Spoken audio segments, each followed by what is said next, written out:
환영하고 축복합니다. 좌우 옆선에 인사하겠습니다. 사랑합니다. 축복합니다. 네. 한 주간도 승리하셨습니까? 우리 기도로서 주 안에서 승리했을 줄 믿습니다. 자, 오늘 말씀 보겠습니다. 오늘 말씀은 창세기 39장 1절로 23절 말씀 보겠습니다. 우리 말씀 좀 길긴 한데 우리 한 절씩 교독하겠습니다. 요셉이 이끌려 애굽에 내려가매 바로의 신하 친위대장 애굽 사람 보디발이 그를 그리로 데려간 이스마엘 사람의 손에서 요셉을 사니라.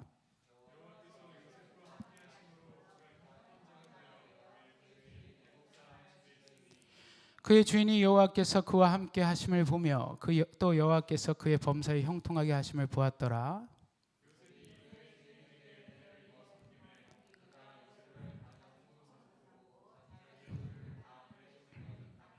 그가 요셉에게 자기의 집과 그의 모든 소유물을 주관하게 한 때부터 여호와께서 요셉을 위하여 그 애굽 사람의 집에 복을 내리심으로 여호와의 복이 그의 집과 밭에 있는 모든 소유에 미친지라.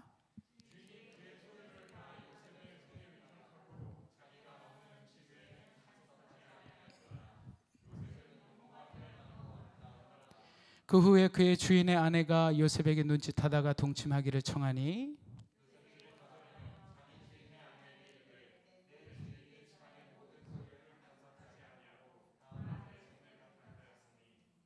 이 집에는 나보다 큰 이가 없으며 주인이 아무것도 내게 금하지 아니하였어도 금한 것은 당신뿐이니 당신은 그의 아내임이라. 그런즉 내가 어찌 이 큰 악을 행하여 하나님께 죄를 지으리이까.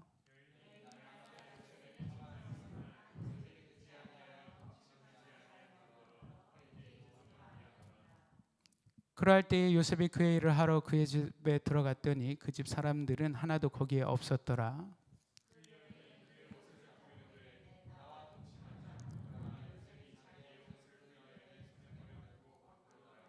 그 여인이 요셉이 그의 옷을 자기 손에 버려두고 도망하여 나감을 보고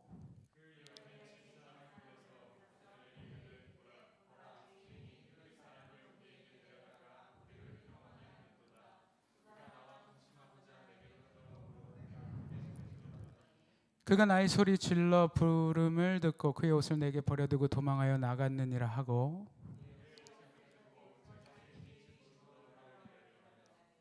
이 말로 그에게 말하여 이르되 당신이 우리에게 데려온 히브리 종이 나를 희롱하려고 내게로 들어왔으므로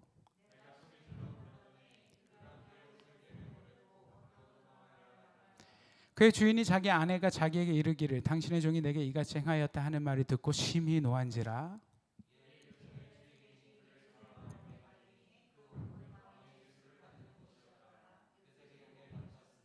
여호와께서 요셉과 함께 하시고 그에게 인자를 더하사 간수장의 은혜를 받게 하시매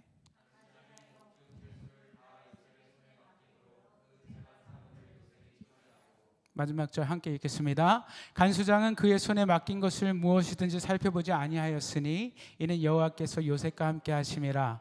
여호와께서 그를 범사에 형통하게 하셨더라. 아멘. 제가 왜 이렇게 1절부터 23절까지 긴 절을 다 읽었냐면요, 여러분 그 마지막 절에 형통이란 단어 때문에 그랬어요. 앞에도 형통이 나오지만 중간에 쭉 가다가 창세기 39장은 마지막 절에 형통이란 단어로 마무리합니다. 자, 오늘 제목은요, 형통케 하시는 하나님이란 제목으로 여러분과 함께 말씀을 나누고 싶습니다. 여러분, 형통에는요 두 가지 단어가 있어요. 우리 히브리어로 라바흐라는 단어가 있는데, 자, 이 라바흐라는 단어는 창세기 1장 28절에 하나님께서 말씀하신 생육하고 번성하여 땅에 충만하라는 단어입니다. 라바흐. 자, 두 번째 단어는 사칼이라는 단어인데 이것이 그 열왕기 하에 18장 7절에 히스기야에 관련된 구절에서 나와요. 자, 제가 한 절 읽어드리겠습니다. 여호와께서 그와 함께 하심에 그가 어디로 가든지 형통하였더라. 아멘. 자, 여기서 형통은 요셉의 상황과 똑같죠, 그죠? 요셉도 형통했는데 어디로 가든지 하나님께서 함께 하심에 형통하였더라. 그러면 여호수아에게 하나님이 말씀하신 형통과도 같은 의미라고 볼 수 있습니다. 할렐루야. 우리가 하나님이 우리와 함께 하여만 우리가 성공할 수 있고 형통할 수 있다라는 것을 알 수 있지요. 여러분, 근데 이 사칼의 원형이 있어요. 이 사칼의 원형은 사려 깊다 또는 신중하다라는 의미를 내포하고 있는데, 결국은 무엇이지요? 우리 삶에 어떤 신중함과 사려함이 있어야만 우리가 형통할 수 있다는 것을 또 히브리어는 밝혀주고 있지요. 결국은 우리가 하나님 앞에서 사려 깊게 행동하고 신중한 선택과 판단을 해야만 우리가 하나님 앞에서 성공할 수 있다는 것을 성경은 보여줍니다. 자, 그래서 영어 성경 NIV에는요, 이 형통을 success라고 표현하고 있고, 여러분 그 킹 제임스 버전에는 prosper라고 표현하고 있어요. 그것은 번영이란 뜻이거든요. 좀 다르죠. 약간 의미가 다른데, 자, success라는 표현을 쓸 때에는 결과적인 어떤 성공만을 얘기하지만, 우리가 prosper라는 걸 볼 때는 어떤 과정을 거쳐서 개체수가 많아지고 수가 늘어났다는 것을 우리가 깨달을 수 있지요. 하나님의 축복이라는 것은 어찌 됐든 간에 부흥하고 번성하고 또 많아지는 것이라는 것을 깨달으시길 주님으로 축원합니다. 아멘. 자, 그래서 우리가 형통한다는 것은 무언가가 이렇게 늘고 많아지는 걸 알 수 있어요. 자, 우리가 어떤 가게를 차렸는데 가게에서 계속해서 적자가 일어나고 있습니다. 그러면은 그 가게가 형통한다고 볼 수 있나요? 자, 가게의 매출이 점점 계속 줄어들면은 가게가 형통하고 있다고 볼 수 있어요? 없지요. 우리가 매출이 계속 늘어야만 가게가 형통한다고 볼 수 있는 것처럼 어떠한 결과물에 대해서 뭔가 많아지는 것들, 우리가 수적으로나 어떤 영적으로 뭔가 부흥해야만 그것이 번성한다고 볼 수 있다는 겁니다. 할렐루야. 어찌 됐든 뭔가 많아져야 돼요. 믿으십니까? 오병이어의 기적이 됐든, 그죠? 하나님이 하시는 기적은 뭐 이렇게 망하거나 쭈그러들거나 없애는 거예요. 성경에 찾아보면 하나님의 형통은 망하거나 쭈그러지거나 없어지는 것이 결코 하나님의 형통이 아니라는 것을 우리가 발견할 수 있다는 거예요. 할렐루야. 그럼 어떻게 해야 되죠? 하나님이 축복을 준다는 것을 어떻게 알 수 있습니까? 여러분, 자녀를 키워보신 분들은 자녀를 그냥 낳는 것 같지요. 저는 이제 결혼을 안 해서 잘 모르지만 자녀를 낳는 사람들은 일단은 출산을 하잖아요. 그러면은 시간이 지나면 어떻게 됩니까? 어느 순간 막 이렇게 커 있잖아요. 그죠? 1년 1년이 다르고. 저도 이제 조카들이 많이 있는데 조카들이 벌써 고등학생이야? 벌써 군대를 가네? 뭐 이렇게 느낄 때가 있어요. 자, 뭐지요? 하나님이 가정 안에 축복을 주시고 출산을 했잖아요. 그러면 그들이 또 자라가면서 그것이 번성하게 되었다는 것을 믿으시기 축원합니다. 아멘. 하나님이 주시는 축복이라는 거예요. 그래서 우리가 과거의 근동 지방에서 무슨 신을 섬겼어요? 그 하나님과 대적하는 바알 신을 섬겼잖아요. 그죠? 이 바알 신의 원래 의미는 다산의 뜻을 담고 있어요. 다산이라는 것은 많이 출산한다는 뜻입니다. 결국은 사람들은요, 숫자가 많아지고 풍성하게 되는 것을 축복이라고 생각한다는 거예요. 믿으십니까? 어찌됐든 올 한 해 우리 삶에 다양하고 많은 것들의 축복이 일어나야 될 줄 믿습니다. 여러분, 이야기 하나 할게요. 옛날에 어느 왕국에 어떤 신하가 있었는데 이 신하의 별명이 딸랑이에요. 딸랑이. 그래서 이 신하가 가장 좋아하는 말이 이거예요. 폐하, 참 잘된 일입니다. 이렇게 긍정적인 사람이잖아요. 그죠? 긍정의 힘. 자, 그런데 어느 날 왕과 이 신하가 같이 사냥을 나가게 됐어요. 그런데 이 신하가 왕의 그 총에 탄약을 거꾸로 넣어서 그게 폭발해서 왕의 손가락이 잘려나가게 됐습니다. 왕이 분노해서 이게 어찌된 일이냐라고 했는데 이 신하가 왕한테 왕이시여 참 잘된 일입니다 이렇게 말했다는 거예요. 그 왕이 분노해갖고 당장 저자를 옥에 가둬라. 그래서 옥에 갔답니다. 그러고 나서 얼마 지나지 않아서 자, 왕이 다시 사냥을 나갔는데 어떤 지역을 사냥을 나가서 사냥을 하다가 그 지역에 살고 있는 식인종 무리한테 잡힌 거예요. 이 식인종들이 잡힌 왕을 막 이렇게 살펴보다가 왕한테 이게 손가락이 하나 없는 걸 보니까 아, 이 먹이에는 하자가 있구나. 상한 음식이네. 그러더니 이 왕을 그냥 놔줬답니다. 상한 음식은 먹는 게 아니야. 그래서 이 왕을 풀어줬대요. 자, 그래서 왕이 왕국으로 돌아와서 너무나 감사한 것은 자기 손가락을 없애준 신하가 너무 감사한 거예요. 그래서 감옥에 찾아가서 감사한 말을 전하려고 그 신하한테 아이고 자네 너무나 감사하네. 자네가 내 손가락을 이렇게 없애주지 않았으면 내가 식인종들에게 밥이 될 뻔했어. 이렇게 얘기를 했대요. 그러니까 이 신하가 또 왕한테 이렇게 얘기했답니다. 아이고 왕이시여 참 잘된 일입니다. 근데 그 뒤에 한마디 더 했대요. 제가 폐와 함께 사냥을 나갔더라면 식인종에게 흠없는 음식이 돼서 잡혀 먹힐 뻔했습니다. 여러분 우리 삶에 어떠한 일도 그냥 벌어지는 일이 없다는 것을 믿으시기 축원합니다. 아멘. 제가 어제 말씀을 좀 묵상하고 이제 기도를 한참 했어요. 그리고 새벽 1시 반쯤이었는데 저희 교회에 절대 새벽 1시 반에 기도하러 올 집사님은 없습니다. 아십니까? 근데 어떤 분이 이 유리문을 똑똑똑똑 두드리는 거예요. 그래서 이상하다. 그 경비 아저씨인가?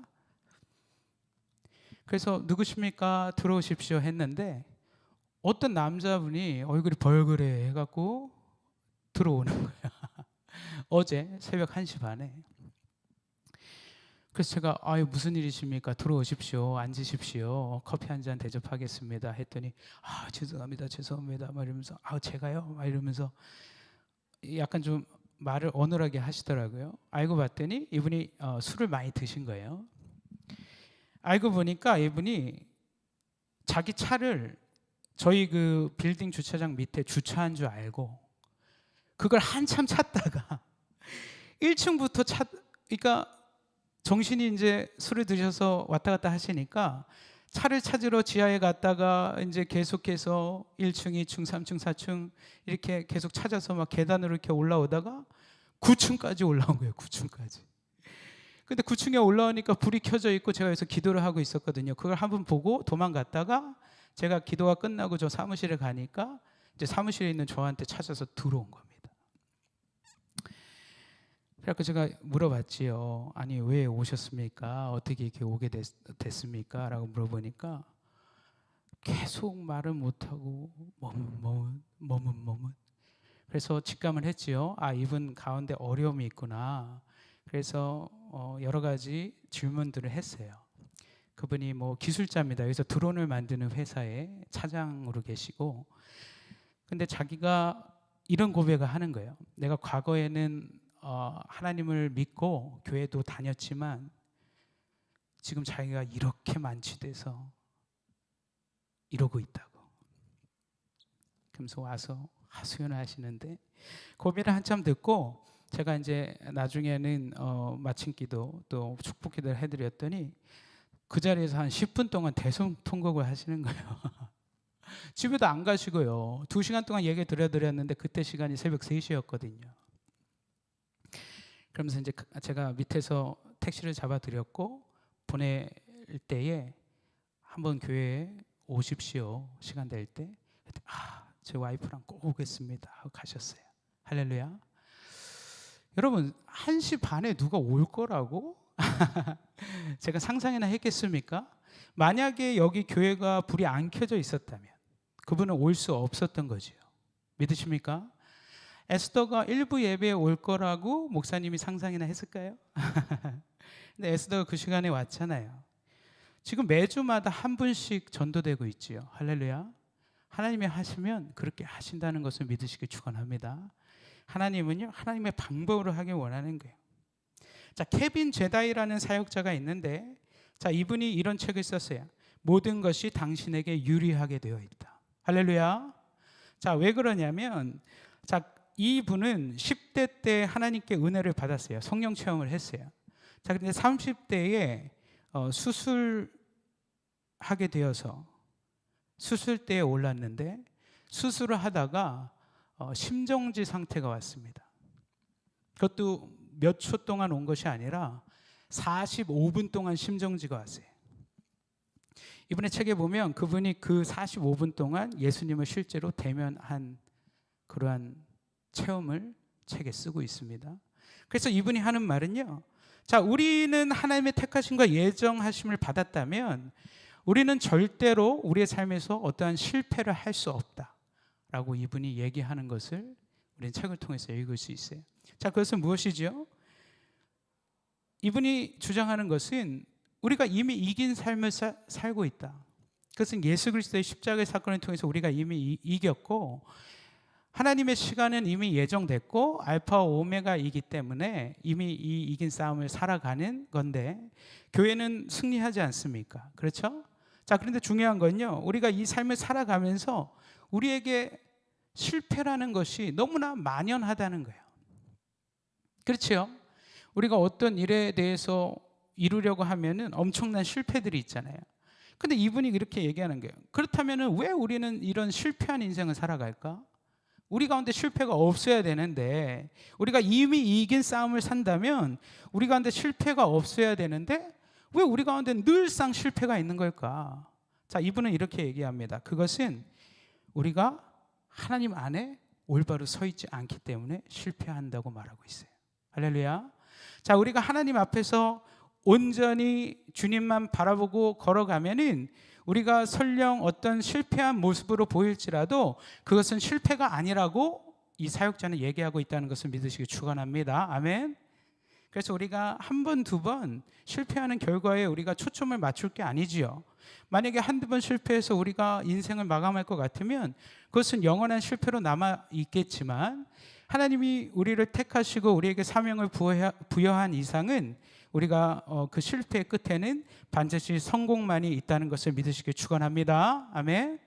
자, 그러면 오늘 요셉의 삶을 통해서 몇 가지 알아보기를 원하는 것은요, 자, 첫 번째로는, 자, 실패를 경험한 자가 성공을 이룰 수 있다는 거예요. 제가 지난번에도 말씀에 얘기했지만 넬슨 만델라라고 남아프리카의 첫 흑인 대통령이 있었지요. 자, 넬슨 만델라가 몇 년 동안 감옥에 있었지요? 몇 년 동안? 에스더 기억나나요? 27년 동안 감옥에 있었습니다. 자, 넬슨 만델라가 27년 동안 감옥에 있는다. 여러분, 학창 시절에 학교를 빨리 졸업하고 싶고, 그게 꼬박 몇 년입니까? 여러분, 27년 동안 감옥에 있는다는 건요, 엄청나게 갑갑하고 스트레스였을 거예요. 그렇죠? 자, 그런데 중요한 건요, 우리가 어떤 실패를 경험했을 때 그 실패에는 반드시 원인과 결과가 존재하고 있다는 거예요. 할렐루야. 자, 그러면은 원인과 결과가 있는데, 자, 그러면 요셉이 왜 보디바리 집에 팔려가게 됐는가? 우리가 그 이유에 대해서도 좀 알아봐야 됩니다. 자, 창세기 37장에 보면은 요셉이 형들에 의해 팔려가게 된 이유에 대해서 설명하고 있어요.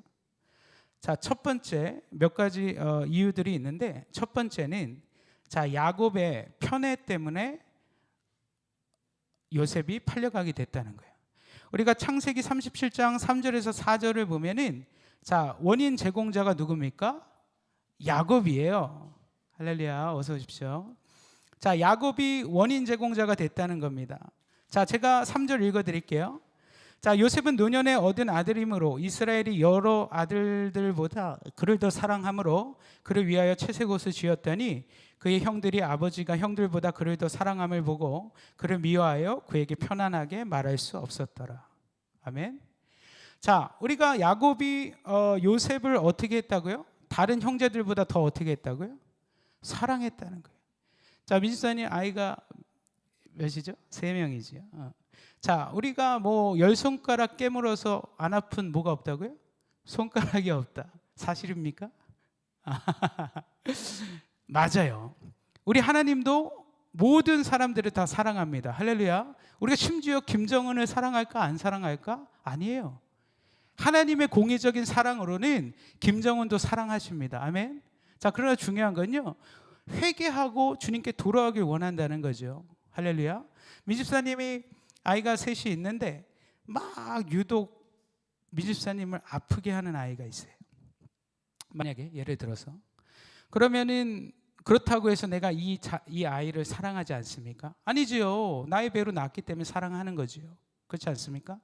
자, 그러나 아이가 그렇게 나를 아프게 하면은 그 순간에 어때요? 아이가 막 좋아요? 막 사랑스럽게 보입니까? 아니지요. 아프잖아요. 그죠? 근데 아픈 것도 사랑이라는 것을 믿으시길 축원합니다. 아멘. 우리 주님이요, 자기가 아팠지만 우리를 다 사랑한다고 얘기하고 있는 거예요. 그것이 여러분 이사야서를 읽으면 하나님에 대한 사랑에 대해서 우리가 명백하게 알 수 있어요. 하나님의 마지막은요, 우리 모두를 구원하는 것이라는 것을 믿으시길 축원합니다. 아멘. 단지 우리의 선택과 또 우리의 어떤 잘못됨으로 인해서 우리가 고난과 실패를 겪는 결과를 가져오게 된다는 거예요. 자, 이 야곱의 편에는요, 다른 말로 바꿔보면은 관계적 고난의 시작점이라는 거예요. 할렐루야. 자, 우리가 관계적 고난은 세 가지가 있습니다. 뭐가 있어요? 혈연과 학연과 지연이 있어요. 그죠? 자, 누가 나를 알아서 어디에 데리고 갑니다. 데리고 갔는데 막 고난이 시작돼. 그죠? 관계 안에서의 고난. 그죠? 이 사람이 저 사람이 나를 이렇게 명령하고 또 관계가 이익 관계가 얽혀져 있으면 관계적 고난이 시작돼요. 맞습니까? 우리가 사람의 관계 안에서 수없이 많은 갈등들이 있잖아요. 그죠? 자, 목회자의 세계 안에서 혈연, 학연, 지연이 없을까요? 있을까요? 있다 없다. 에스더 있다 없다. 있다. 아, 에스더 되게 현명해. 큰 인물이 될 거예요. 네, 있습니다. 결국은요, 뭐지요? 목회자 세계 안에서 라인이 있어요. 라인. 부끄러운 얘기지만 라인이 있어요. 그래서 제가 미국의 LA 은혜교회에 있을 때, 전도사로 있을 때 어떤 목사님한테 질문했어요. 목사님, 하나님이 라인을 사용한다 보십니까? 하나님도 줄을 사용한다고 보세요? 하나님 세계에 줄이 있다고 봅니까? 그러니까 그 목사님이 조금 생각하시더니 아주 단호하게 이렇게 얘기했어요. 정전도사님, 저는 하나님이요, 줄도 사용한다고 봅니다. 아주 단호하게 대답했어요, 그분이. 그래서 저는요, 사실은 처음엔 믿지 않았어요. 아니, 하나님 안에 무슨 줄이 있어? 근데 지나고 보니까 진짜 줄이 있더라고요. 여러분, 예수님이 다윗의 다윗의 자손으로, 아들이 아니고요, 자손으로 왔을 때 어떤 역사적인 계보가 있잖아요. 우리가 마태복음에 쭉쭉 계보에 대해서 쓰는 이유도 어떤 영적인 계보가 하나님의 세계의 나라에 흐른다는 것을 믿으시기 축원합니다. 아멘. 자, 중요한 건요, 우리가 어느 것을 선택할 것인가. 근데 이 영적인 라인을 타고 있는 사람들의 삶을 가만히 보면 이 사람들은 사람에게 순종하지 않았다는 거예요. 할렐루야. 오로지 하나님을 선택했어요. 사람과 하나님을 선택할 중간에서 이 사람들은 오로지 하나님을 선택했기 때문에 오늘날 하나님의 라인을 타고 하나님의 그 줄에 서 있을 수 있었다고 믿으시길 축원합니다. 아멘. 제가 은혜교회에 있을 때 하루는 하나님이 금요예배 후에 잠깐 잠이 들었는데 꿈을 꾸게 해주셨어요. 그 당시에 같이 사역하고 있던 어떤 목사님 둘이 꿈에 나타났는데 그분이 이제 저랑 같이 막 스포츠카를 타고 막 달리고 있었어요. 근데 어떤 절벽이 있는데 밑에 이제 아주 낮은 곳, 높은 절벽이잖아요. 아주 낮은 곳에 열심히 아주 하얀색 스포츠카를 타고 가고 있었는데 엄청나게 빠른 속도로 그 스포츠카가 가고 있었습니다. 제가 막 마음속에 이거 너무 위험한데? 속도를 좀 줄여야 되는데? 너무 위험한데? 근데 그거는 막 저를 싣고 가고 있었어요. 세 명이 가고 있었거든요. 아니나 다를까 제 생각이 딱 맞아 떨어진 게 한참 가다가 낭떠러지로 굴러 떨어졌어요. 그 차가. 그러면서 이제 차 밖으로 나왔는데 그러고 나서도 이분들이 저를 밧줄로 꽁꽁 묶더라고요. 자기 몸에 함께. 근데요, 어떤 목사님에 대한 꿈을 또 하루는 꾸게 해주셨는데 그 목사님은요, 땅으로 다니지 않고 구름과 구름을 다니는데 구름에 사다리가 구름에 이렇게 있었거든요. 거기를 올라가서 구름에서 구름으로 다니더라고요. 어쩌면 이것이 제 개인적인 어떤 꿈의 체험일지 모르겠지만 여기서 우리가 조금 바라보거나 알아야 될 건 뭡니까? 결국은 인간적인 방법으로 누구를 얽어매고 함께 가는 것에는 한계가 있다라는 것을 우리가 성경을 통해서 깨달아야 된다는 거예요. 할렐루야. 우리는요, 영적인 눈으로 하나님이 원하시는 그 길을 가야 되는 거죠. 그래서 우리가 기도하지 않습니까? 내 발을 사슴과 같이 하사 나로 높은 곳을 걸어 다니게 하시는 하나님을 찬양하시기를 주님의 이름으로 축원합니다. 아멘. 그럼 우리가 영적인 부분에서 남들보다 그 위치를 뛰어넘는 어떤 영적인 영안과 기도와 어떤 영적인 능력들이 필요하다는 것을 오늘 본문을 통해서 알 수 있지요. 할렐루야. 그래서 요셉은 어떻게 합니까? 요셉은 꿈을 꾸잖아요. 만약에 하나님이 요셉한테 꿈을 안 꾸게 해줬다면, 그죠? 요셉은요, 그렇게 하나님을 따라갈 수 없었을 것이라 저는 확신합니다. 아멘. 보디발의 집에 팔려갔을 때에 아내의 유혹이 왔을 때, 그래, 내가 아내랑 좀 이렇게 이렇게 잘 맞춰주면 내가 오히려 더 편하게 지낼 수 있지 않았을까? 우리는 날마다 살면서 어떤 타협들이 우리 가운데 들어오잖아요. 그렇지 않습니까? 내가 지금 조금 이걸 하면 빨리 올라갈 수 있을까? 내가 지금 이거를 조금 이 사람과 이렇게 좀 야합을 하면, 이 사람과 이렇게 좀 모종의 음모를 하면 내가 이렇게 좀 빨리 이 자리로 치고 올라갈 수 있지 않을까? 근데 그건 누구나 하는 행동이에요. 하나님을 믿는 사람들이 하는 행동이 아니고 세상에 살고 있는 하나님을 전혀 모르는, 하나님을 두려워하지 않는 사람들이 하는 그러한 행동이라는 것을 믿으시기 축원합니다. 아멘. 그래서 우리는 오로지 하나님만 믿어야 된다는 거예요. 자, 우리가 누구를 드러내도록 편애할 때에 오늘 본문에서는 다른 사람에게 분노가 임할 수 있다라고 성경은 경고하고 있는 거죠. 그러니까 내가 누구를 더 사랑해도 그냥 마음속으로 사랑하시기를 축원합니다. 아멘. 그것을 행동으로 보여질 때에 다른 사람들에게 어떤 죄를 짓도록 빌미를 줄 수 있다는 거예요. 자, 그런데 중요한 게 있어요. 자, 이것은 인간적인 관점에서의 사랑입니다. 자, 그러나 중요한 것은, 자, 우리 하나님의 사랑은 공의의 하나님. 그러니까 모든 사랑은, 하나님의 사랑은 공의로서 이루어진다는 거예요. 자, 가인과 아벨의 제사에서 하나님이 누구의 제사를 받았지요? 에스더? 하나님이 가인과 아벨 중에 누구의 제사를 받았어요? 가인, 아벨? 미안해요. 이제 목사님이 더 질문 안 할게. 알겠지? 아벨의 제사를 받았잖아요. 저는 초등학교 6학년 때 저를 되게 차별했던 담임 선생님이 있었어요. 제가 6학년 때 부반장이었거든요.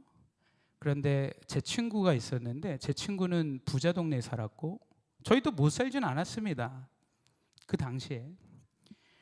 근데 이 친구의 어머니는요, 계속 학교에 와서 담임 선생님한테 뭘 자꾸 줘요.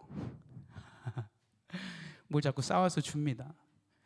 그러니까 아주 그 6학년 때 담임 선생님 여자분이셨는데 그분이 그 친구와 저를 아주 대놓고 차별을 했어요. 근데 이 친구와 저는 아주 베스트 프렌드, 그죠? 둘이는 아주 친한 친구였는데 제가 마음이 어떻겠어요? 말할 수 없는 상처를 받지 않겠습니까? 진짜 과일을 이렇게 본인이 과일을 먹고 있으면 이제 둘이 똑같이 이제 방과 후에 남아서 청소를 하잖아요. 그러면 이제 그 친구한테 입에다 넣어줍니다. 아이고 우리 누구는 착해 이러면서 넣어줘요. 제가 옆에 있는데 저한테 물어봐요. 그럼 너도 먹을래? 뭐 어떻게 합니까? 그죠? 근데 자존심이 상해도 그냥 열심히 할 일만 묵묵히 하는 거예요.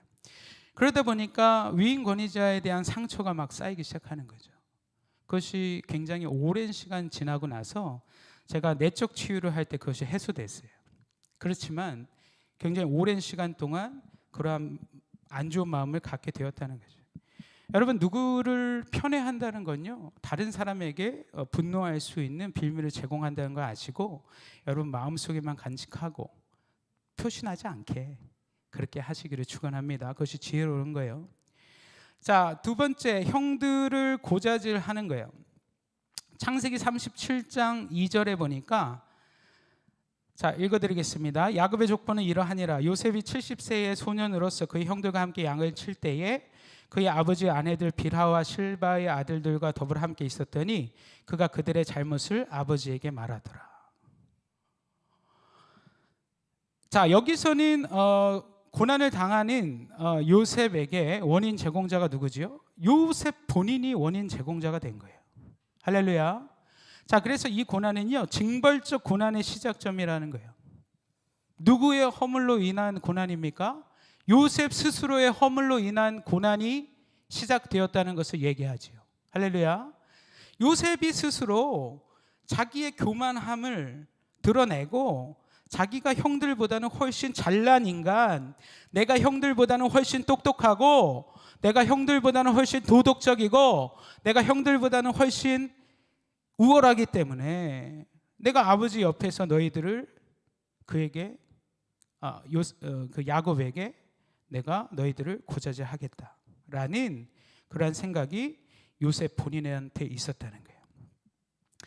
여러분, 근데 당대 의인이었던 욥도 같은 맥락에서 그의 고난을 이해할 수 있는 것은 엘리후가 욥 앞에 섰을 때에 욥의 교만에 대해서 책망하잖아요. 할렐루야. 당대의 의인이고 하나님 앞에서 내가 정말 의롭고 내가 하나님의 길만 걸어간다고 생각했던 욥도 그가 하나님 앞에, 하나님 사자 앞에 섰을 때에 그의 잘못과 교만에 대해서 책망했을 때에 욥이 하나님 앞에서 자기의 교만에 대해서 고백합니다. 할렐루야.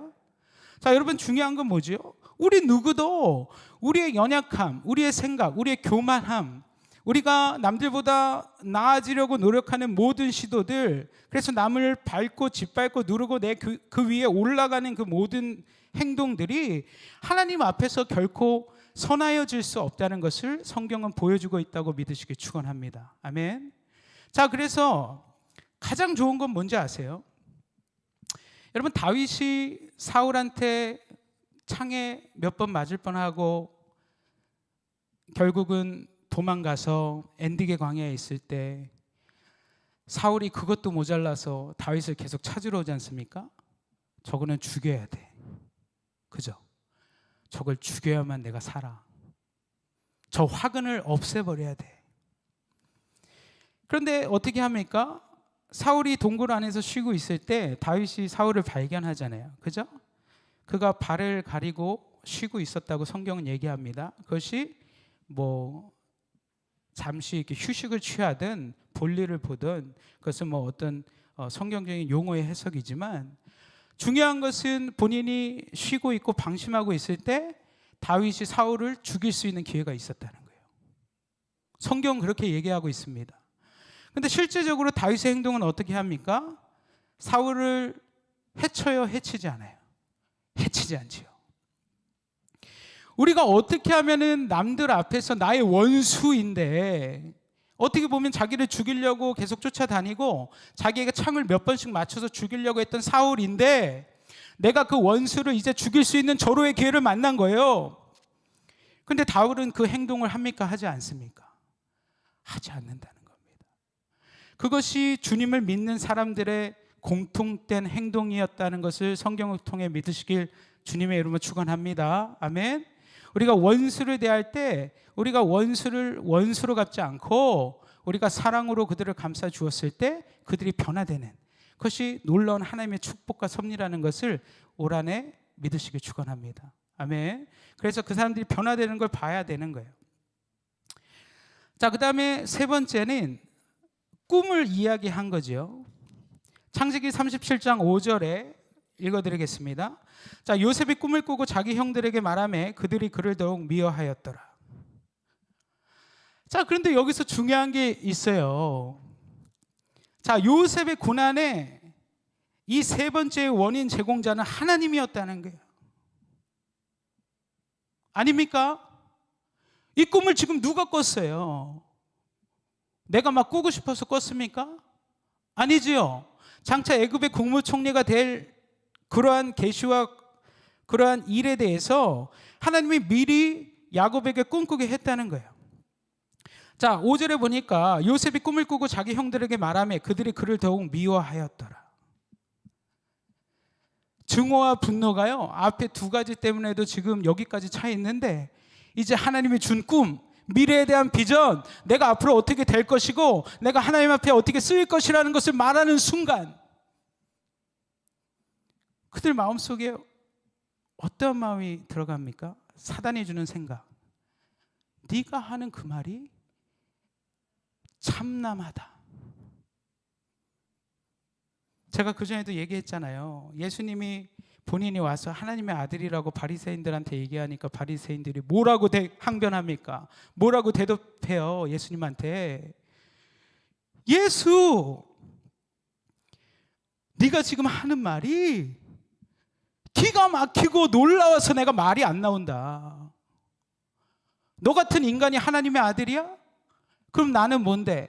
나같이 토라와 성경을 다 아는 나는 뭔데 네가 하나님의 아들이야? 라고 바리새인들이 예수님한테 얘기하잖아요. 그래서 이런 단어를 씁니다. 참남하도다. 주제와 분수를 모르고 막 날뛰네. 너의 입에서 그게 나올 말이니? 라고 실제로 물어봐요. 그렇게 대답합니다. 자, 오늘 요셉이 형들에게 꿈에 대해서 얘기했을 때 형들이 그러지 않았겠어요? 요셉, 네가 잠깐 정신이 어떻게 된 거 아니야? 너가 우리들 위에 있을 거라고? 우리가 네 앞에서 행여나 무릎 꿇고 절하겠니? 지금 네 상황을 봐. 우리가 니들보다 형이고 이대로 간다면은 내가 너보다 서열도 높고 너 위에 있을 건데 나중에 우리가 행여라도 하나라도 네 앞에 무릎 꿇을 일이 행여나 있겠니? 라고 형들이 지금 얘기하고 있는 거예요. 근데 요셉은 어떻게 해요? 뭘 알고 얘기합니까? 요셉이 국무총리가 될 것을 막 환상과 비전으로 봤어요? 아니에요. 요셉은 오로지 지금 이 시기에 하나님이 자기에게 준 꿈을 얘기하고 있다는 겁니다. 할렐루야. 우리는 지금 우리가 갖고 있는 비전과 우리의 꿈에 대해서 얘기하는 거예요. 믿으십니까? 여러분이 갖고 있는 하나님이 주신 비전, 여러분이 갖고 있는 꿈에 대해서 얘기하세요. 그러나 중요한 건 뭐죠? 그 뒤에 있는 책임은 다 누가 져야 돼? 내가. 여러분이 져야 되는 거예요. 믿으십니까? 제가 군대에 있을 때요, 저희 부대에 이등병이 교회에 못 가는 법이 있었어요. 종교의 자유가 있었지만 이등병은 갈 수 없다. 그것이 이제 저희 사단 본부 안에 있는 그 자체적인 룰이었어요. 제가 이등병 때 사단 행정반 인사교원이었는데 너무 힘든 거예요. 행정병이요, 여러분 군대에서는 뭐 연대나 이런 어떤 작은 부대에서는 행정병이 그렇게 힘들지 않거든요. 근데 사단 본부는요, 할 일이 너무 많아요, 행정병이. 그래서 매일같이 야근을 했습니다. 뭐 2시간, 3시간 잤어요. 아니 정말 쉬는 때라도 내가 교회에 가서 찬양하고 말씀 듣고 막 감격해서 정말 주님 찬양하고 싶었고, 이 너무 아픈 마음을 그때 가서 예배의 자리에서 막 토로하고 울고 싶고. 근데 이제 어느 날 열심히 이제 행정병 일을 막 하고 돌아다니고 있었거든요. 2등병이었으니까 어디 가니까 막 충성 막 이렇게 하잖아요. 근데 식당에 딱 갔는데 병장 한 명이 있었는데, 김병수 병장이라고 아직도 기억납니다. 그분이 이제 취사병이었는데 멸치 똥을 따고 있었어요. 멸치를 이렇게 해서 제거하잖아요. 근데 제가 지나가니까 그분이요, 이렇게 보지도 않고 그 일을 하면서 저한테 그러는 거예요. 홍규, 너 교회 가고 싶지 않니? 그때 그 얘기를 듣는데 이거는 그냥 오아시스의 막 사막의 오아시스 샘물처럼 귀에 착 감기는 거예요. 할렐루야. 병장님, 제가 어떻게 하면 교회 갈 수 있을까요? 그러니까 그 병장이 이렇게 얘기했습니다. 이번 주일에 옷을 잘 차려입고 나한테 와. 한 9시까지는 와야 된다. 그럼 내가 오늘 너한테 교회 갈 수 있게 해줄게. 너무 들뜨는 마음에 나 이제 교회 갈 수 있구나. 진짜 하나님 예배하러 갈 수 있구나. 내가 이런 어려운 상황에서도 정말 이제 주님 만나고 내 영이 회복되겠구나.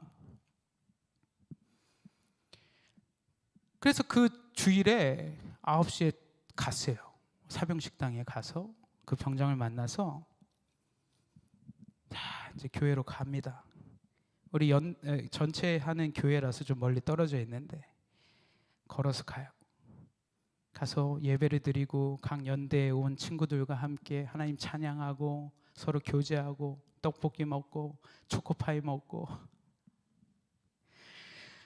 할렐루야. 이런 천국이 없어요. 근데 그걸 끝나고 부대로 제가 돌아오는 발걸음은 이게 마음이 갑자기 이상해지면서 괜찮을까? 무사할까?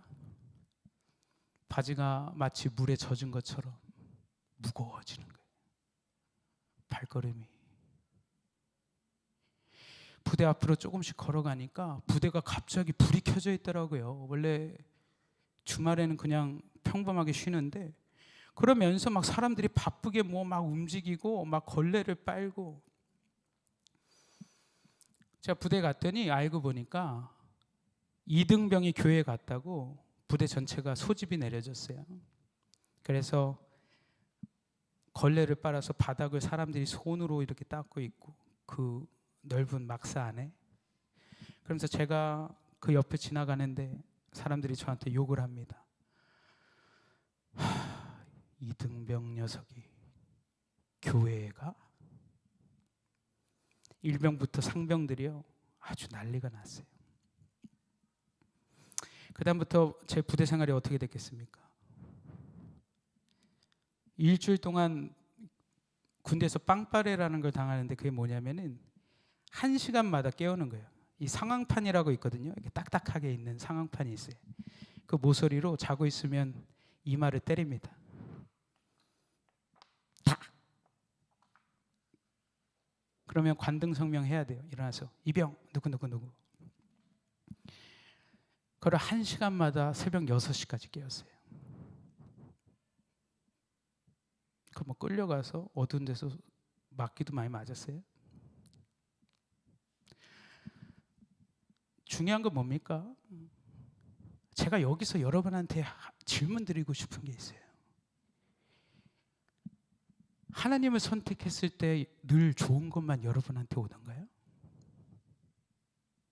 내가 하나님이 원하는 걸 하나님이 이것을 해라. 내가 하나님 안에서 하나님의 말씀과 하나님의 계명과 하나님이 하라는 것을 다 지키고 살아갈 때에 여러분 앞에 늘 좋은 것만 오던가요? 그렇지 않다고 지금 성경은 얘기하고 있잖아요. 그래요. 요셉이 형들을 고자질한 거 얼마나 큰 죄입니까? 그럴 수 있지요. 저도 과거에 선교사 훈련을 받고 거기서 중간 관리자로 1년 있은 적이 있는데, 저는 뭐 거기서 1년 더 하라고 그랬는데 하지 않았어요. 왜냐면 그 일이 너무 힘들어서. 그래서 무릎에 염증이 날 정도로 운전을 하고 다녔거든요. 그런데 제가 끝나고 나서 어찌 됐든 보고를 해야 되지 않습니까? 우리 본 교회에 보고를 해야 되잖아요. 그죠? 제가 파송을 받았기 때문에. 그래서 보고서를 작성하는데 저는요, 그냥 사실은 있는 그대로만 썼어요. 근데 문제는 그겁니다. 너무 있는 그대로만 쓴 거예요. 그 다음부터 저한테 어떠한 핍박이 들어왔냐? 제가 그 다음에 제 밑에 기수에 있는 선교사들을 만나니까 그분들이 저한테, 아니 도대체 선교사님 무슨 잘못을 그렇게 했길래 그렇게 선교사님 욕을 합니까? 그런 얘기 들었어요. 저는 거기서요 한마디도 하지 않았어요. 왜지요? 자, 오늘 본문에 보는 요셉의 잘못이 뭐죠? 형들을 고자질했잖아요. 할렐루야. 우리가 이익관계에서 어떠한 것들은 나는 의로워서 내가 의로운 마음으로 뭐를 한다고 했지만 결과적으로 요셉이 당하는 고난은 고스란히 본인이 당하는 고난으로 귀결되었다는 겁니다. 할렐루야. 여러분이 어떠한 부분에서 하나님의 일을 성취할 때에 내가 이것이 하나님의 뜻이다라고 그것을 위해서 그것을 했잖아요. 그러면 그 고난도 달게 받으시길 주님으로 축원합니다. 아멘. 그것이 크리스찬의 자세예요. 내가 이것을 바꿔보기 위해서 이렇게 했는데 고난이 나한테 고스란히 와. 여기저기 이제 변명하면서 피해갑니다. 아니요, 사실은 그렇지 않고요. 얘 때문에 그렇게 됐고요. 얘가 이렇게 해서 이렇게 됐고요.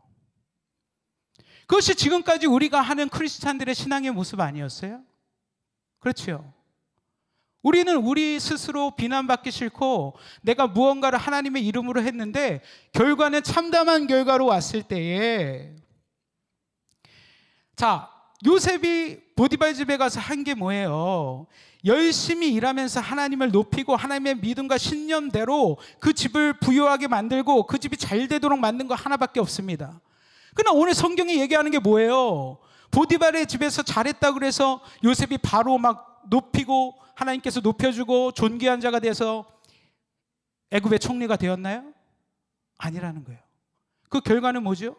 감옥에 가서 언제 나올지 모르는 그러한 극도의 처참한 상황이 되었다는 것을 성경은 얘기하고 있다는 것을 믿으시기 축원합니다. 아멘. 자, 그러면 우리가 하나님의 섭리적 고난의 시작점 앞에 서서, 여러분 이 꿈의 제공자가 하나님이라고 했잖아요. 그러면은 이것은요 하나님의 섭리적 고난의 시작점에 우리가 들어섰다고 믿으시길 주님의 이름으로 축원합니다. 아멘. 하나님이 여러분에게 계시와 꿈을 주는 그 순간부터 이제 여러분은 하나님의 섭리적 고난의 시작점 앞에 쓴 거예요. 그래서 여러분이 내가 올해 담배를 안 필 거야, 내가 올해 술을 끊을 거야, 내가 이렇게 해서 남을 비판하던 것을 멈출 거야, 내가 교회를 향해서 교회의 이 일을 맡아서 내가 하나님의 영광을 높이고 드러낼 거야 라고 여러분이 꿈과 계시와 비전을 통해서 선포한 모든 것들이 누구의 공격의 대상이 된다는 거예요? 사단의 공격의 대상이 된다는 것을 믿으시기 축원합니다. 아멘. 그럼 사탄은요 교회가 서는 걸 좋아해요? 교회가 무너지는 걸 좋아해요? 무너지는 걸 좋아하죠. 여러분 그렇게 생각하지 않습니까? 사탄이 막 교회가 짜그러지고 없어지고 막 바람 날리듯이 훅 교회가 없어지면 좋네. 한국에 십자가가 너무 많아. 어딜 가나 시뻘건 십자가들이 있네. 한국에 좀 교회들이 사라졌으면 좋겠는데.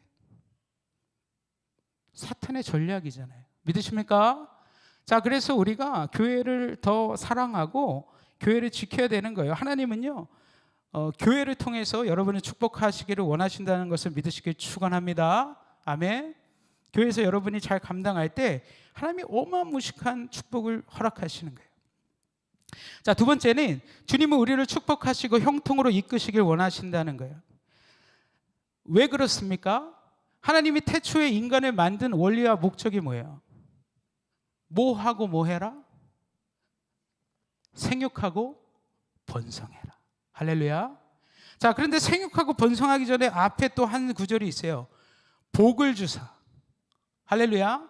이 복이 히브리어로요, 바라크라는 뜻입니다. 바라크. 복을 줬다. 여러분, 그런데 중요한 건요, 이 태초의 창조의 원리를요, 사람들은 머릿속에 기억하고 있지 않다는 거예요. 그래서 창세기 1장 28절에 하나님께서 세상 만물과 사람을 모두 창조하시고 생육하고 번성하라고 얘기하지요. 여러분, 동양에서는 오복이라고 표현하지요. 동양의 그 서경이란 책이 있어요. 오래된 역사책인데 교훈책이죠. 거기에 보면은 오복에 대해서 이렇게 얘기합니다. 수부귀, 강령, 자손 증다 라는 5가지를 얘기하고 있어요. 뭐죠? 오래 살고 자녀를 많이 낳고 부자가 되는 것이 동양에서 말하는 오복이라는 거예요. 자, 성경에서 말하는 복도 이것과 다릅니까? 별반 다르지 않아요. 믿으십니까? 우리가 성경 전체를 보고 구약을 보면 별반 이 동양에서 말하는 오복과 다르지 않아요. 자, 그러나 한 가지 더 중요한 게 있습니다. 성경은요, 이 오복에서 말하고 있지 않은 복이 한 가지 더 있어요. 그것이 뭐냐면 이 오래 사는 것을 뛰어넘어서 영원히 살 수 있는 삶에 대해서 성경은 얘기하고 있다고 믿으시기 축원합니다. 아멘. 그러면 오래 산다는 개념이요, 사람이 오래 살아봤자 얼마까지 삽니까? 건강하면 60, 많이 살면 80, 요즘은 100세까지 살지요. 할렐루야. 자, 그러나 성경에서는 영원한 삶이 있다고 믿는 건데, 여러분, 천년 왕국이 우리 가운데 와도 우리가 인간이 살 수 있는 수명의 10배 이상을 살 수 있는데, 그런데 이제 영원한 나라, 죽음이 없는 영원한 나라가 온다고 했을 때 우리가 얼마나 더 기쁨으로 그 나라에 참여할 수 있는 거예요. 그런데 사람들은요, 믿음이 없어요. 왜? 내가 천국에 갈 것조차 믿음이 없는데, 내가 오늘 죽으면 내가 천국에 있을 믿음이 없는데, 전도 폭발의 제일 처음 질문이 뭐예요? 자매님, 오늘 죽으면, 형제님, 오늘 죽으면 천국에 갈 믿음이 있습니까? 맞지요? 여러분 가운데 구원의 확신이 있습니까? 그러면 우리가 주님 앞에 섰을 때 주님이 생명책을 보고 네가 잘했고 여기에 기록되어 있다라고 결론을 내려야만 우리의 구원이 확증되지만, 우리가 교회를 믿고 이 땅 가운데 살아가면서 여러분에게 어떠한 영적 체험이나 하나님께 받은 축복과 체험이 있냐고요. 제가 어제도 그 오신 집사님한테 얘기했습니다. 집사님은 예수님을 만난 인격적인 체험이 있으십니까? 성령을 느껴본 적이 있어요? 찬양할 때 기쁘십니까? 방언이나 다른 성령의 은사들이 형제님에게 나타났어요? 그게 전혀 없다는 거예요. 제가 그래서 그런 얘기를 했습니다. 저희 교회 잘 오셨습니다. 저희가 그런 성령에 대한 것을 알게 해줄 수 있는 귀한 교회라고 설명을 해드렸어요. 여러분, 성경은 얘기합니다. 예수님은요, 물과 성령으로 거듭나지 않고는 하나님의 나라에 들어갈 수 없다. 할렐루야. 예수님이 그렇게 이미 얘기를 했어요. 우리가 물과 성령으로 거듭나지 않고는 하나님의 나라에 들어갈 수 없다는 말은 우리가 반드시 성령 체험을 통해서 구원의 확신을 얻어야 된다고 성경은 얘기하고 있다는 것을 믿으시기 축원합니다. 아멘. 그럼 뭘 해야겠어요? 기도하고 말씀 보고 성령 체험이 어디서 일어나냐는 거예요. 우리가 개개인의 직장과 학교와 또 가정에서도 성령 체험이 일어날 수는 있지만, 가장 강력하게 하나님이 성령 체험을 역사하시고 우리가 모여서 예배할 때 성령 체험을 주시는 데는 어디입니까? 바로 이 교회라는 것을 믿으시길 축원합니다. 아멘. 그래서 교회 생활을 잘 하셔야 되는 거예요. 자, 이것은 구원과는 좀 다른 문제입니다. 우리가 이 세상에 살아가면서 복을 얻는 것은요, 구원과는 조금 다른 개념이에요. 왜냐하면 구원이라는 것은 하나님이 값 없이 거저주는 개념이지만, 자, 오늘 여호수아 1장 8절에 뭐라고 써 있습니까? 제가 읽어드릴게요. 자, 이 율법책을 내 입에서 떠나지 말게 하며 주야로 그것을 묵상하여 그 안에 기록된 대로 다 지켜 행하라. 그리하면 내 길이 평탄하게 될 것이며 내가 형통하리라. 할렐루야. 자, 여기서 중요한 건 뭐죠? 이 토라의 모세 오경을 얘기하는 것이 아니라 우리가 지금 시대에는 구약과 신약을 포함한 하나님의 모든 원하시는 방향과 뜻, 그것이 성경 66권 안에 다 이루어졌는 줄 믿으시길 축원합니다. 아멘. 자, 그래서 뭐 연예인이 뭐 엄청 성경 강의를 하고 다닌대요. 뭐 기획사도 갖고 있고. 근데 그 연예인이 그랬다는 겁니다. 구약은 이스라엘을 위해서 준 거고 신약은 우리 이방인들을 위해 준 거래요. 말이 됩니까? 예수님은요, 율법의 마침이라고 본인이 스스로 오셔서 얘기했다는 것을 믿으시기 축원합니다. 아멘. 우리가 한 점 1핵도 변함이 없다는 것이 바로 이 하나님이 주신 이 성경 66권이에요. 그렇게 되면은 심각한 오류를 갖고 있는 교리가 되어버린다는 거예요. 자, 마지막으로는 하나님의 최종 계획은 자녀들의 완전한 승리라는 거예요. 자, 우리는 살아가면서 하나님과 뜻의 계획을 모르고 살아갈 때가 많지요. 자, 아브라함이 하나님의 뜻을 100% 다 이해했습니까? 민집사님 그랬을 거라고 믿으세요? 아니죠. 왜냐면 우리가 구약을 보면은 아브라함조차도 하나님의 계획과 그런 것들을 수없이 많이 의심했어요. 믿으십니까? 아들 몇 세의 아들을 낳습니까? 100세의 아들을 낳잖아요. 근데 그 이삭을 낳을 거라고 생각을 해요? 실질적으로? 아니죠. 그러나 아예 믿음이 없었습니까? 아니잖아요. 자, 여기 중요한 사실이 있습니다. 그래서 예수님은요, 성경에서 우리의 믿음을 어느 크기라고 얘기하죠? 무슨 씨앗과 같다? 겨자씨만한 믿음이라 얘기합니다. 자, 이것이 제가 여러분 그 전에도 설명했던 천국은 밀가루 반죽에 누룩이 오는 것과 똑같다는 거예요. 할렐루야. 천국이라는 것은 우리 아주 작은 믿음에서부터 시작한다. 할렐루야. 여러분이 하나님을 끝까지 믿고 있는 그 작은 믿음이 올 한 해 큰 열매를 맺어서 여러분의 가정과 여러분의 직장과 우리 성도 은혜교회를 먹여 살리고 남을 줄 믿습니다. 여러분 그러한 믿음을 가져야 되는 거예요. 자, 그런데 중요한 게 있어요. 자, 우리는요, 하나님께 복만 받을 것만 생각을 하지 실제로 하나님의 복을 주시는 과정과 연단의 과정은 생각을 안 한다는 거예요. 제가 늘 얘기하잖아요. 욥이 어떤 시험을 겪었습니까? 욥은요, 불시험을 겪었어요. 여러분 불시험이라는 게 뭔지 압니까? 하나님이 마지막 때에 엄청난 시련을 줘서 다 태워버리는 거예요. 알곡과 가라지가 있는데 가라지는 타버리는 거예요. 알곡만 견딜 수 있는 겁니다. 여러분 욥이요 23장 10절에 이렇게 고백합니다. 그러나 내가 가는 길을 그가 아시나니 그가 나를 단련한 후에는 내가 순금같이 되어 나오리라. 아멘. 순금은 정금이란 뜻이지요. 정금은요 불순물이 하나도 포함되지 않은 아주 순도가 높은 금을 얘기하는 것처럼 하나님이 우리 가운데 불시험을 왜 허락하시냐? 우리가 그것을 시험을 통과해야만 하나님의 자녀요 예수 그리스도의 신부로서 주님이 오실 때 그분을 맞이할 수 있는 자격이 된다라고 성경은 얘기하고 있다는 것을 믿으시기 축원합니다. 아멘. 자, 그렇다면 우리가 어떻게 해야 돼요? 성결함을 유지해야 되고 우리가 와서 기도하고 말씀 안에서 씻겨져야 되죠. 자, 사람 스스로는 내가 거룩하게 살아갈 힘이 있습니까? 없습니까? 있어요? 없어요? 우리 백전사님, 우리 개인의 능력으로 100% 깨끗하게 살아갈 수 있습니까? 없지 않습니까? 자, 그러면 무엇이지요? 우리가 주님께 집중함으로써 주님의 능력을 받아서 그것을 이겨나가야 된다고 성경은 얘기하고 있다는 거죠. 자, 그런데 더 놀라운 것이요, 오늘 욥기 23장 8절에서 9절에 나와요.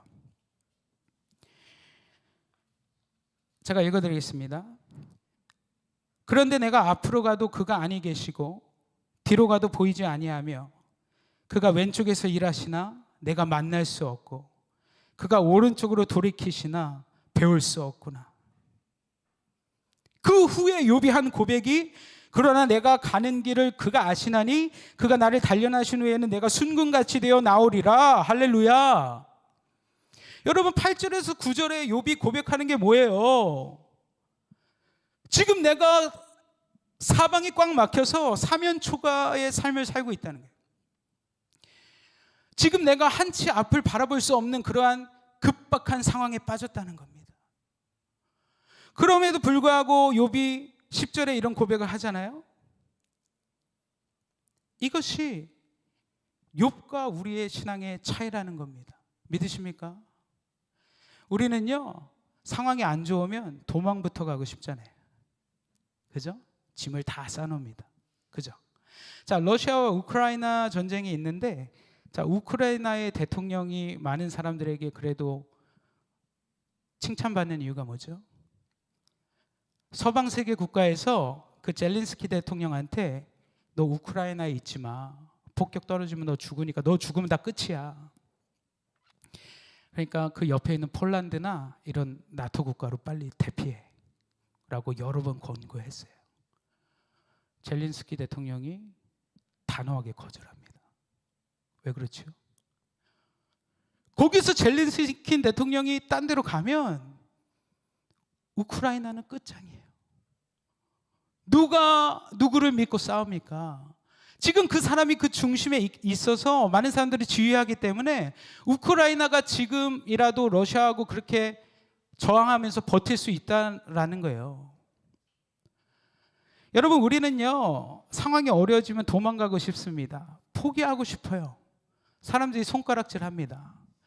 여러분, 다윗이 골리앗을 죽일 때에 어떤 상황이었어요? 사실은 다 버리고 도망가야 되는 상황이죠. 허락하겠다. 아멘. 여러분, 중요한 건요, 우리의 믿음이지 하나님의 능력이 아니라는 것을 믿으시기 축원합니다. 아멘. 하나님은 지금도 자기의 사람들을 통해서 이것을 가득 채울 수 있어요.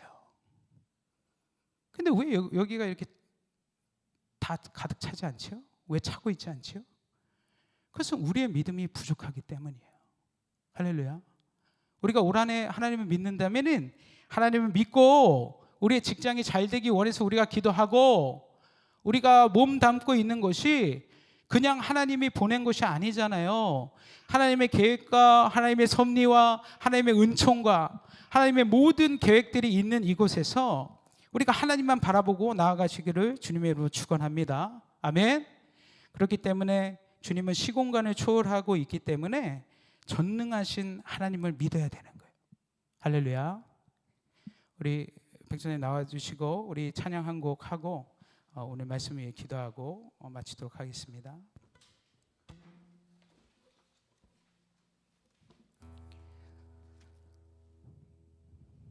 우리 아까 했던 마지막 찬양